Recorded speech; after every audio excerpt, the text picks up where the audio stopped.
একটা বাচ্চা মেয়ে দৌড়াতে দৌড়াতে তার মায়ের কাছে আসলো এবং আসার পর বললো যে মা, আমার পেছনে ছায়া কেন লাগে?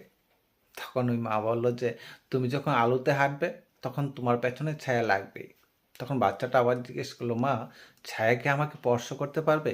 তখন মা বললো, না বাবা, ছায়া তোমাকে কখনোই স্পর্শ করতে পারবে না, কিন্তু তুমি হাঁটার সময় যদি ওই ছায়ার দিকে পেছনে ফিরে তাকাও তাহলে তুমি হোঁচট খেতে পারো। তাই হাঁটার সময় পেছনে ফিরে তাকাবে না, ছায়ার দিকে তাকাবে না, তুমি তোমার পথে হাঁটতে থাকবে। কি বুঝলেন? আপনি যখন আপনার সফলতা পথে হাঁটবেন, যখন সফলতা লক্ষ্যে পৌঁছবেন, তখন আপনার পেছনে অনেক মানুষ লাগবে, অনেকে অনেক কিছু বলবে, আপনাকে লক্ষ্যভ্রষ্ট করার চেষ্টা করবে, কিন্তু আপনার উচিত ওই ছায়ার মতো পেছনে না তাকিয়ে আপনার লক্ষ্যে হাঁটা। তাহলে আপনি সফলতা চূড়ায় পৌঁছতে পারবেন।